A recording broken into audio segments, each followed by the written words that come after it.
Today's Clash Royale video is about the $1 million Clash Royale qualifier where I'm facing the best Clash Royale players in the entire world. And I also faced off in a best of 3 against the Clash Royale world champion Mugi. So guys, I kind of want to explain you the format. The top 1k player from last season's leaderboard are qualifying for this stage. So the top 1k players are participating, and at the end you are playing against these type of players 10 games, and you need to win 8 of these 10 games to qualify for the top 32 stage, which is going to be played today. And at this point against Luminaire, who is considered to be one of the best Mortar players and who also like has really good finish. I think he's like top 3 finish on ladder.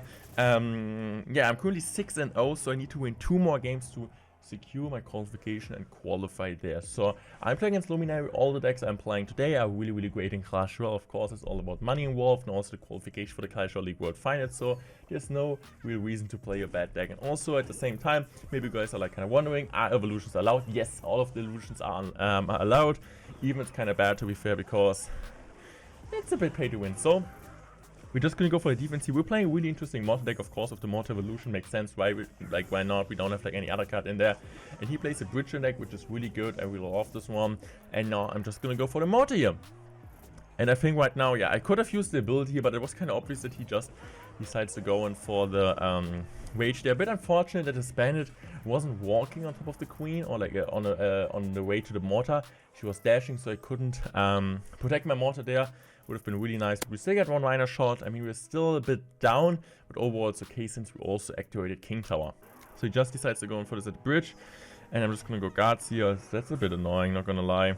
So I think right now I'm just gonna use my snowball here and my fire spirit, really good fire spirit. And right now we kind of need to think, what are we gonna do? Of course, Minor Poison always gets chip damage, which is great, but also Monk, Rage, E-Barbs. It can be really hard to defend, especially with the Firecracker chipping away and the Evolution Cracker. I don't think I need to tell you guys how broken it is. And also, Skelly Dragons, after the recent nerf, they survived one more Poison Tick, which is actually a huge change. So, really good Mortar here, forcing out a ton of stuff, and now I can easily just go in for my Valkyrie.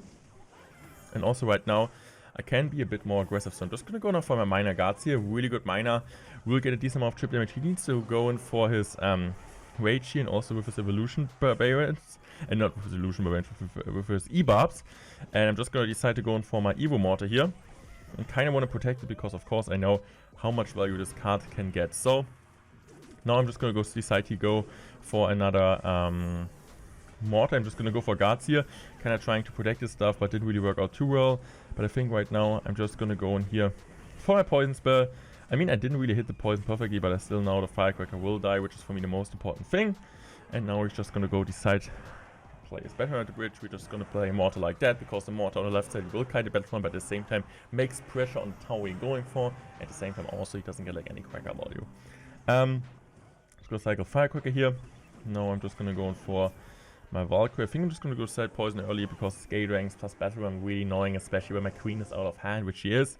And now I think I'm just gonna go use my ability. Ability gets a ton of value, which is cool, kills the Battle Ram, damages the E-Barb, and now I'm just gonna kind of want to control the game with my defensive Mortar because he has some stuff on the map and I feel like, okay, not really any reason to go in. So I think right now I'm just gonna go cycle my Miner here because I know I need to be a bit more aggressive with my Miners now just to get some chip damage because I don't really want to play this game from behind. So I was going to go for the Queen, mainly for the 3-card cycle, using the Poison here because I thought he might go like in for something else, but it's completely okay.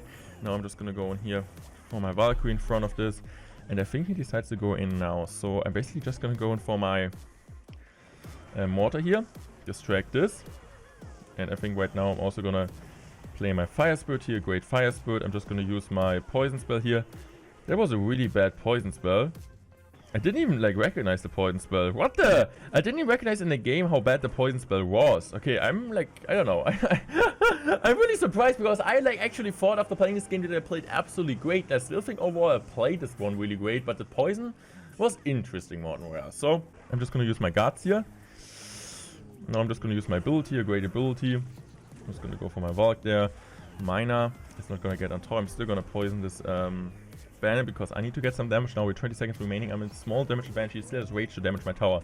But right now I need to go for this. I'm also going to go Poison on defense because I know I can just get another Poison on offense, which will be massive. So I'm just going to use this here. I'm just going to go for my Fire Spirit here. Great Fire Spirit. Let's go. I still think I need to go for a Snowball here. That's what I'm exactly going to do. I'm just going to play a defensive multi. I know I don't need to go for poison. He doesn't get a Evo Cracker down. I'm still gonna go for the poison here to get like one or not even one, 2 shots or like 2 hits, 2 takes on the tower. And we're winning the first game. It's a best of 3, so we need one more game to go 7-0. So next up, I decide to pick a Bridge Ram deck, and this will be an absolutely incredible game and just kind of showing how great Bridge Ram can be if you play it right, and how it like kind of the opponent is kind of getting scared off, getting annoyed of, because just like having a deck which a ton of win condition makes it so annoying to defend, and the opponent is scared of doing mistakes, because when you're playing Electro Giant, if you're playing Warrior Giant, Hawkeye, the opponent will always focus, or is able to focus on one win condition. With this type of deck, you need to be careful about the battle ram of the, of course, of the evolution barbs, because I feel like barbs, itself not really win condition, but evolution barbs are. Then of course like the magic archer is for me like a secondary win condition.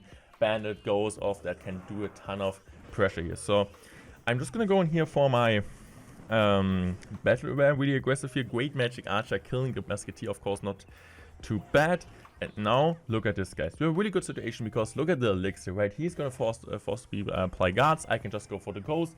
And what are his answers? He doesn't have a knight, he doesn't have a Valkyrie, he doesn't have a mighty miner, he doesn't have anything. So this basically shows how great this deck can be. So the ghost needs to get responded normally by a cannon card. If he decides to do that, that's like a really bad trade. So he just goes in for the log, but we still get a ton of damage, so we're still up 4 elixirs. So basically I got the free magic archer without paying for that, so I basically scammed him there. So he just decides to go for this.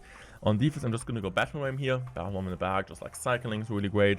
And I think am I just gonna go for skate rings behind this? I think I'm not. I'm just gonna let it go, because look at this, once again a positive elixir trade. He spent 8 elixir for 4 elixir. His musketeers out of cycle, and this basically means okay, free skate ring opposite lane.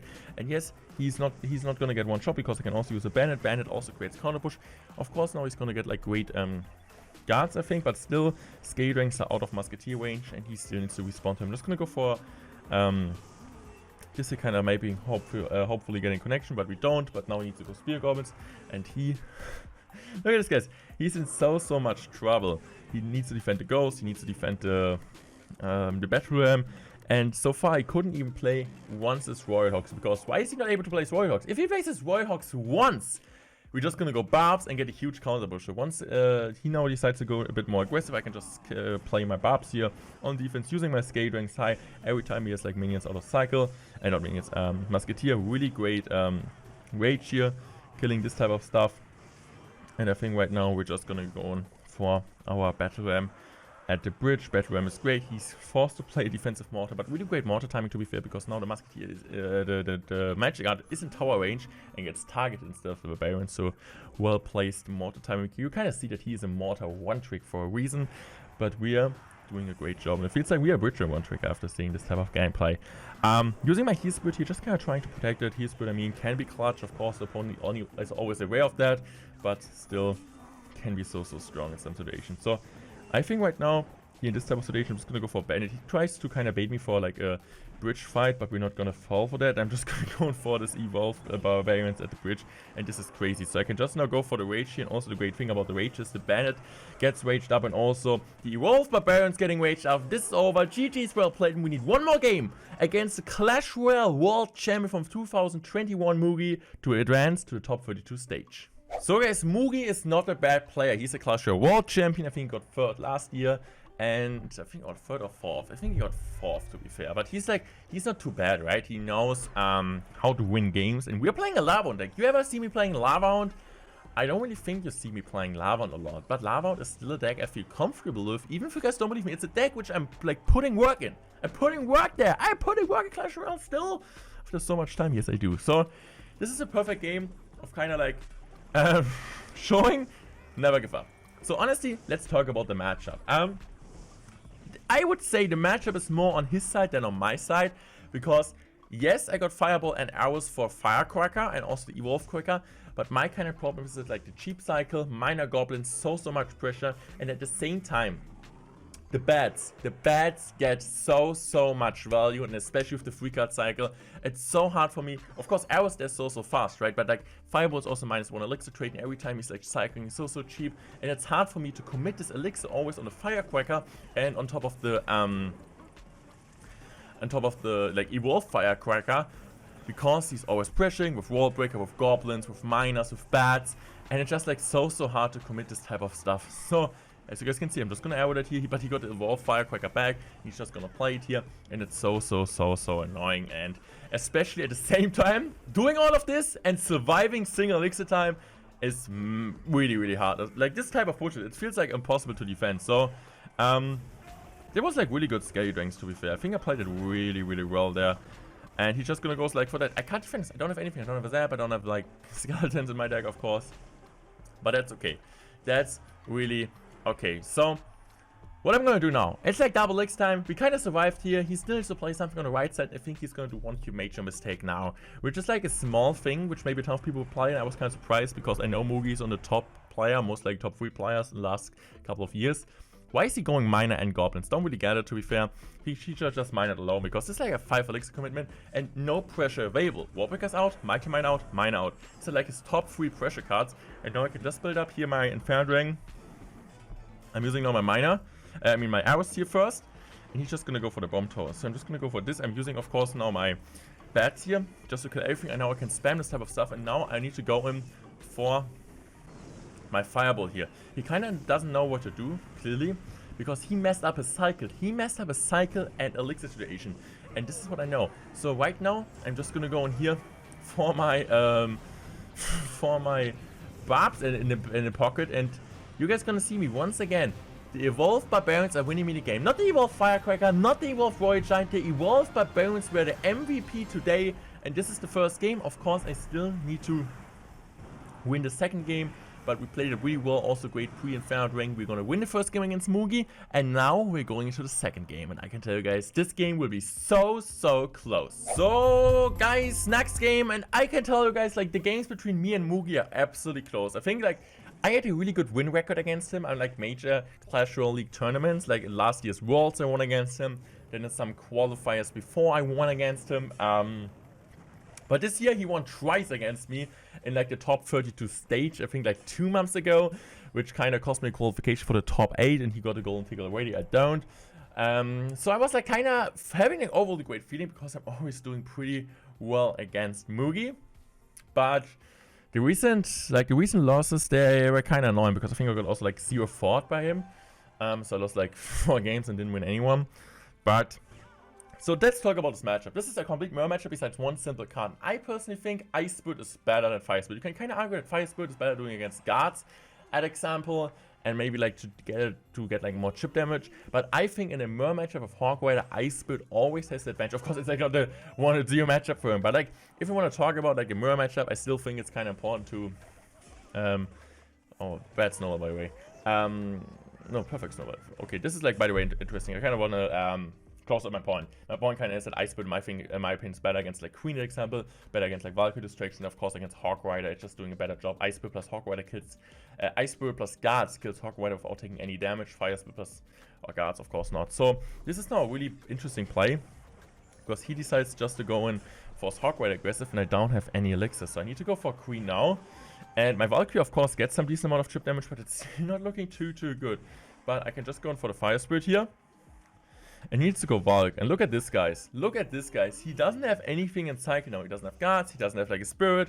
And so his Psyche is really awkward when we're coming back into this game. He could have EQ'd, yes, but when he went with an EQ, if he would have went with an EQ, I would have just like mortared at 4 and he would have lost the game. So I don't know. That was a really interesting like situation because I thought I messed up. I thought he outplayed me with the Hawk Rider, but we got back. Of course, the Ice Spirit really hurt him there. Not the perfect timing against the Valkyrie. But this will be now so close, right? So I'm just gonna go for my guards here, and of course I'm just gonna go for my snowball here. Also goes in for the snowball. And what is important type of matchup? Aggressive EQs, but also like having a queen on the map, right? If you have the queen on the map, you have a really cheap cycle of the free card cycle, which is important. And I think right now I'm just gonna go in for my Hog Rider here, using a pre-ability. And yeah, I don't know. You guys like mirror matchups? I personally not the biggest fan of it, but this is what really happens right now in the current Clash Royale meta, right? Like with all the Evo Crackers, the Evo Royal Giants, this is kind of what you really need to deal with. Even like the only really mirror matchups I had today were with Hawk Rider. I didn't even have like mirror matchups with RG, I think. So my really good ability by him because now it survives. But I think I just need to go now for my snowball here. Not the best Hawk Rider on his end. Was kind of scared of not doing a great job here, but I'm just gonna go for perfect fire spirit, and now we're doing a really clean job. So using my Hawk Rider here, but I think he decides to just go in for this. Great queen value though. I think I just should have snowballed that instead of gone Royale, because now, yeah, that was really bad. I think I just should have snowballed it, then fire spirit, then Hawk. Because then he wouldn't have had like a Vulcan sack, and now I give him like 3 queen value. So I think I was pretty bad by me. I should have played it a bit different, but it's okay also at the same time. Because his queen is gonna die, and it was like the most important thing. Okay, just gonna go guards here. I think he just cycles an EQ there. My cycle is a bit awkward. Maybe it should just went like for also for an EQ on the tower. But I'm just gonna decide to go Valk in the back. And now I'm just gonna go queen. And I think I'm just gonna go Hawk Rider at the bridge, because like I have the 3-card sack and now I'm like back soon. Okay, I'm just gonna go now for EQ cycling here. This is like interesting. So he's doing the same, but we are up some damage. I'm just gonna go try to go with guards there. This will be now a really good ability on our end. Great job, guys. I'm just gonna go like here to protect my queen, which is cool. Using my Hawk Rider there. I think I'm just gonna go snowball like this. Am I still gonna go EQ here? Yes, because the guards will die, which is important. Using my fire spirit here, using my queen here. We're both using our queens. My queen maybe a bit too high. Should have played a bit lower most likely. But I'm just gonna go now for my Hawk Rider here. Using this type of stuff there.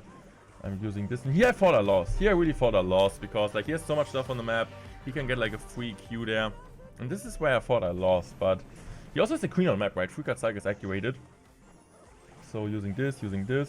But I think this snowball kind of put him in a bad situation, because now he's like going all in. He doesn't have any elixir.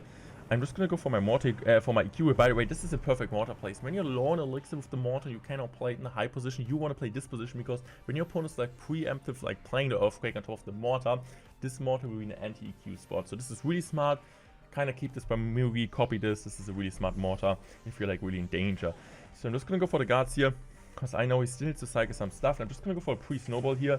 Just trying to get the one shot, and we are getting it. And I was able to beat Moogie. At the end, I went 9-1 as qualification and got to the top 32 stage. When you guys see the video, you already know if I advanced to the monthly finals or not. But I hope you guys enjoyed this video. I'm back in form. I'm ready to go to the Clash Royale League World Finals. I did a big step, and I hope you guys enjoyed this video. Make sure to subscribe. Make sure to use code Morten in the shop, and I would say I'm out. Thanks for watching. I love you guys. Goodbye.